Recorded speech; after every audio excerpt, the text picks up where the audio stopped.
Assalamualaikum warahmatullahi wabarakatuh. Eh, Balik lagi di channel YouTube-nya Mas To atau Mas Dito dengan saya sendiri ya. Video kali ini saya mau membahas tentang Vario 125 Alt atau Super Alt ya, anak-anak muda zaman sekarang bilang. Jadi Vario 125 Alt ini penerus dari generasi Vario 110 yang sudah menggunakan cooler, udah pakai radiator di zamannya. Saya lupa sih kalau buat yang varian 110 karburator pakai radiator itu tahun berapa. Cuman yang jelas untuk Vario 125 Alt ini itu muncul tepatnya di tahun 2012. Oke, mari kita bahas dengan judul Vario 125 Alt atau yang disebut Super Alt tetap nyentrik di tahun 2023.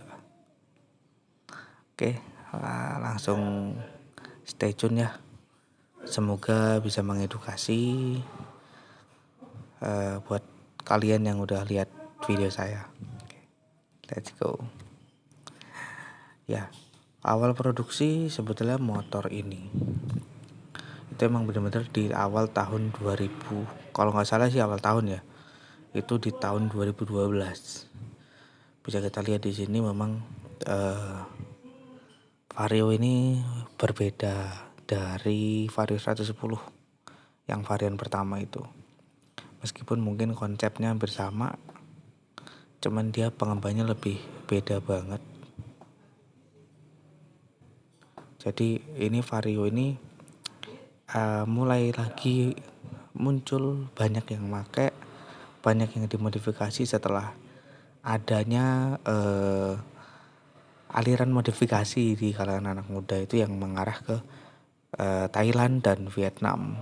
Ini lagi rame banget di tahun 2022 mungkin kemarin ya, setelah COVID mulai naik lagi.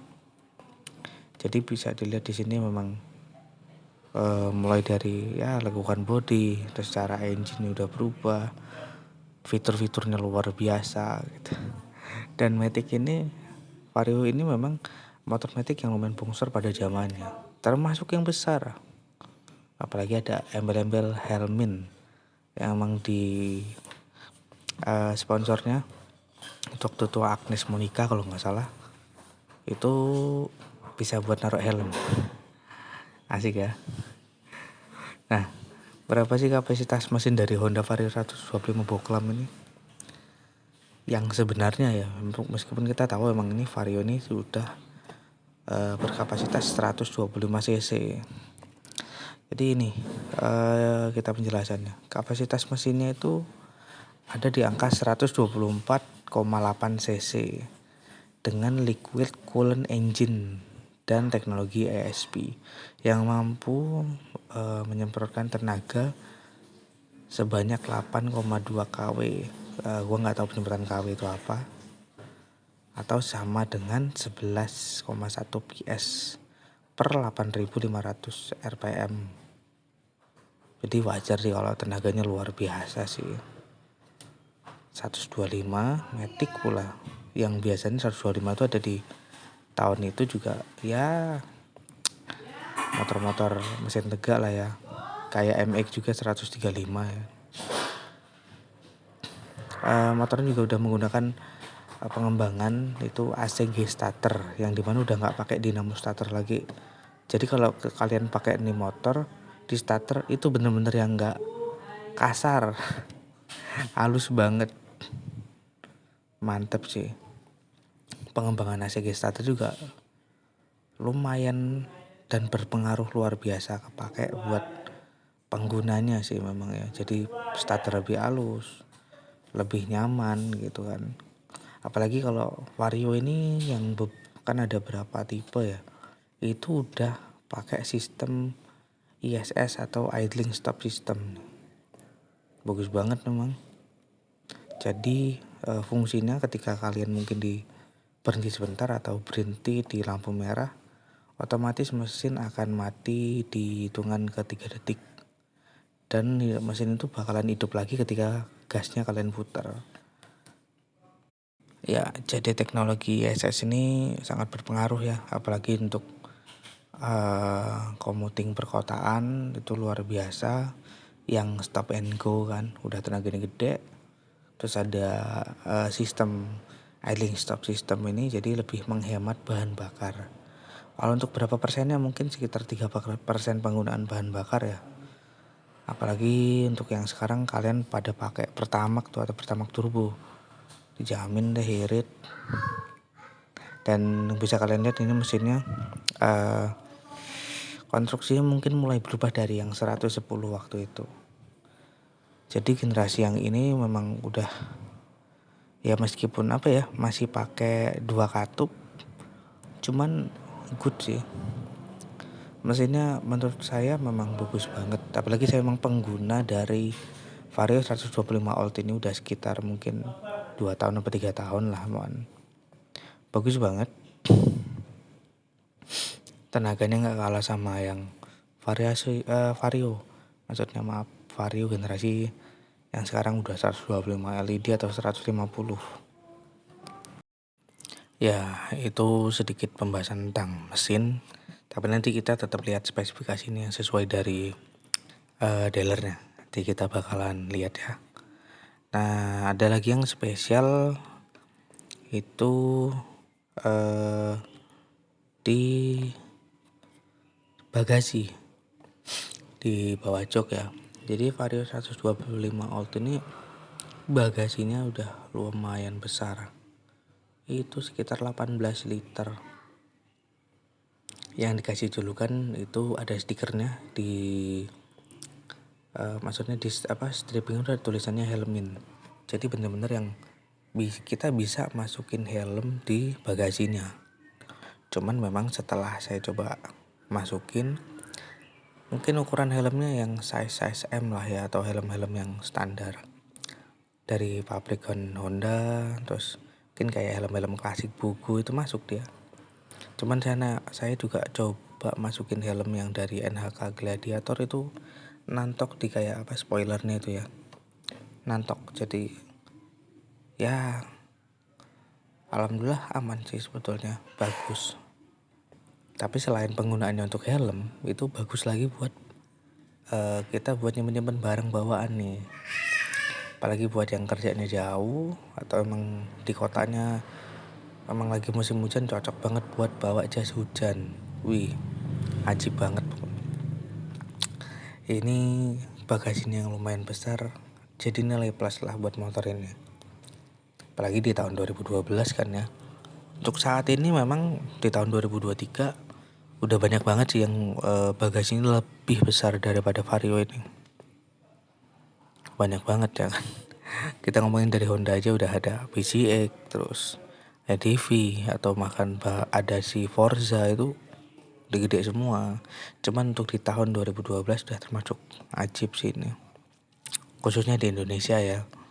Luar biasa banget gebrakannya. Good banget Honda. Kebetulan saya juga pemakai Vario ini, jadi ya merasa terbantu lah. Apalagi bodinya yang besar kan, mantap juga dipakai. Nah, kalau kita ngomongin balik lagi di desain ya. Jadi Vario 125 volt ini memang menurut saya desainnya tuh punya bodi yang memang benar-benar menarik, dan punya lekukan bodi sama tarikan-tarikan yang tegas banget. Ya hampir setiap bodinya ada yang meruncing lah. Ya lumayan agresif, atau malah bahkan agresif sih. Cakep dari kita lihat dari depan, samping, apalagi belakang ya. Waduh, ini luar biasa sih. Jadi benar-benar definisi yang motor besar, agresif, tapi tetap seksi gitu belakangnya, slim, berkat body runcingnya itu tadi ya. Apalagi emang udah dikasih double headlamp ya, sama kayak Vario yang 110 ya, masih karbu itu sama, cuman ini benar-benar sennya ditaruh di atas, cakep deh dia nyatu.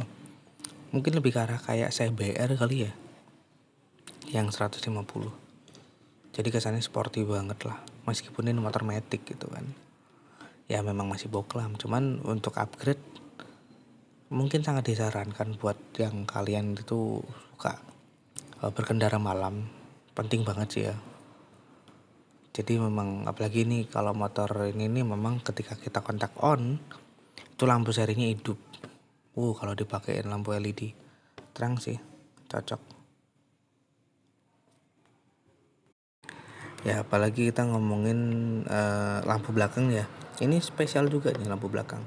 Jadi Vario 125 yang boklam ini meskipun semuanya masih pakai boklam, ini desain lampu belakangnya menurut gue sih bagus ya. Ya asik sih ya. Dia lampu utamanya itu emang kecil di tengah dan dua lampu rem. Jadi ketika kita pencet salah satu tuas remnya, dia langsung hidup tuh dua tuh. Jadi emang kesannya, di belakang tuh kalau misalkan kita di belakang kecilnya dapat, ketika pas lampu dihidupin mewahnya juga dapat gitu. Dan ini emang desainnya nyambung sama sen ya. Asik sih, bagus banget. Desainnya ya termasuk minimalis, simple, apalagi penggunaan warna-warnanya juga asik dikombinasi antara warna sama warna yang ada warna putih, biru, oranye gitu ya. Itu dipaduin sama yang kayak dasi, terus visor kepala itu hitam. Asik. Desainnya futuristik. Nah, ini berikut spesifikasinya ya. Ini dari Honda. Ya itu ada logo One Hertz-nya lah ya. Ini punya panjang. Jadi motor ini panjangnya sekitar 1918 mm. Untuk lebarnya cukup lebar 689 mm dan tingginya nih yang poin penting nih. 1103 mm. Ya kan? Nah, untuk jarak sumbu rodanya itu dari depan sama belakang panjang, yang ngakibatin memang motor ini dipakai itu nyaman, anteng lah. Apalagi sekarang banyak banget motor yang jarak sumbu rodanya itu jauh-jauh gitu ya. Enak banget buat jalan sekitar 1281 mm. Untuk jarak terendah ke tanahnya itu 128 mm. Nah makanya untuk yang Vario 125 Alt ini kebanyakan pada suka karena jarak dari apalagi mesin ya, bagian mesin kan matic tuh di bawah tuh ada engine mounting, itu jauh, depan juga jauh, shocknya tinggi. Kalau untuk yang depan nggak tahu ukurannya berapa, cuman yang belakang itu sekitar 325 ya, 325 milimeter apa gimana tuh bacaannya, itu udah lebih tinggi daripada beat juga. Makanya efeknya ya bagus banget sih. Jadi motor buat riding kalau memang kita ngelewatin jalan yang nggak bagus atau jalan-jalan tanah itu masih aman. Lanjut untuk berat kosongnya, motor ini ada di angka 112 kilo.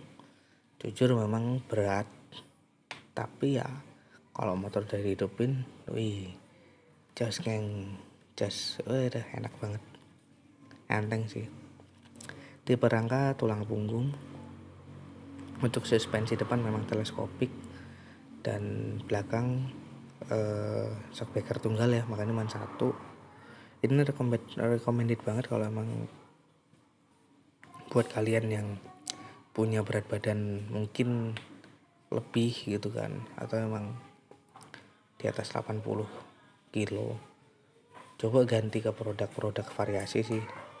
Yalah itu contoh ya. Contoh saya juga pakai yang YSS DTG hybrid, itu juga lumayan tuh. Kalau buat goncengan nggak terlalu ambles. Ya banyak sih rekomendasi merek shock yang lain kan. Untuk ukuran ban sendiri yang depan ya standar Honda 80-90 dan belakang 90-90. Cuman nih, ini motor udah ganteng ya. Kalau misalkan mau dibuat ganteng lagi, coba pakai ban bulat. Komposisi yang anak-anak sekarang sih ya pakainya depan 90/80 ring 14 dan belakang 100/80 ring 14. Itu udah template banget buat matic proper lah. Buat harian juga oke, yang penting tipenya jangan yang soft compound, medium aja udah cukup, itu enak.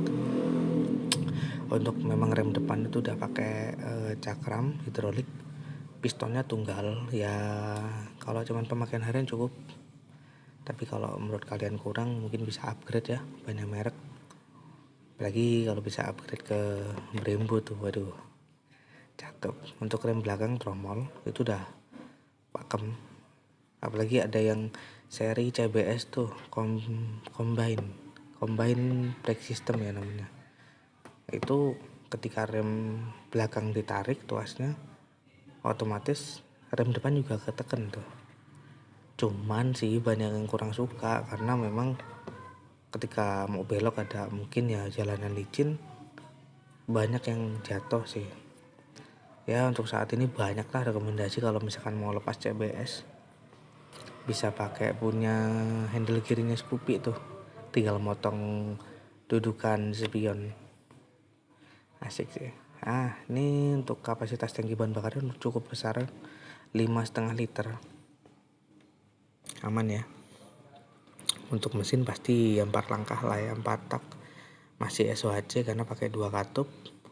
Untuk pendinginnya emang cairan, dan diameter langkah diameter langkah mesinnya itu sekitar 52,4 kali 57,9 mm, yang menghasilkan volume ruang bakar itu sekitar 124,8 cc yang digenapin jadi 125 cc. Itu udah cukup ya. Kompresinya itu udah 11,0 banding 1, bisa kalian lihat sendiri. Untuk kapasitas minyak maksudnya pelumas mesinnya itu masih standar sih, 0,8 liter. Tapi untuk varian yang 150 udah LED ke atas itu udah kayaknya udah 1 liter sih ya gitu. Nah ini kita langsung lihat yang bagian starter. Jadi meskipun ini udah pakai ACG starter, di zamannya motor ini masih dikasih pedal atau engkolan ya. Jadi mempermudah pengguna buat yang memang ada masalah di aki, yang memang sekarang masih cakep sih, masih aman kok dan berfungsi. Ya semuanya sama ya, semuanya sama. Sistem bahan bakarnya juga pakai injeksi PGM FI, itu produk dari Honda. Untuk apa ya, itu paling bawah tuh sistem pengereman standar dan kombi brake system khusus tipe CBS ya. Itu penjelasannya sedikit untuk spesifikasinya ya, udah asik sih ya, cukup kok itu. Nah ini beberapa pilihan warna Vario Techno. Ya namanya Vario Techno 125 Helmin Injection, itu ada warnanya tuh. Ini ya untuk warna standar lah ya, Titanium Black, Lunar Red, Nitric Orange, Sonic White Blue, dan Swift White Silver. Ini jujur untuk yang ini paling langka, termasuknya yang oranye ya. Oranye, terus navy blue. Kemudian saya juga pakai yang serial navy blue keluaran tahun 2014, mungkin yang terakhir sih, CBS ISS kan.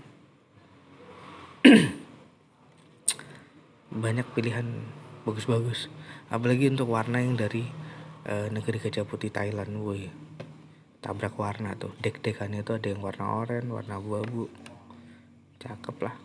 Ini motor udah ganteng sih dari lahir, tinggal dipernis atau dirubah-rubah sedikit cakep. Apalagi yang sekarang nih, mungkin ini kan memang hagernya standar kecil ya, banyak yang sekarang itu pada pakai hager air blade buat penahan lumpur. Pertama cakep, fungsinya dapet, asik. Mungkin itu aja sih ya video yang bisa saya sampaikan. Jadi sekian, mungkin bisa membantu buat teman-teman nambah informasi tentang dunia otomotif, khususnya roda 2, apalagi yang memang lagi pada suka Vario. Kalau buat saya sih Vario itu cukup cocok komuting harian atau mau buat jarak jauh, touring, atau pengen buat speeding ya, kebut-kebutan. Pokoknya zaman sekarang beda-beda deh penyebutannya. Ya, mungkin itu aja. Terima kasih. Jangan lupa bantu support channel ini ya, biar lebih ajib lagi. Thank you. Assalamualaikum.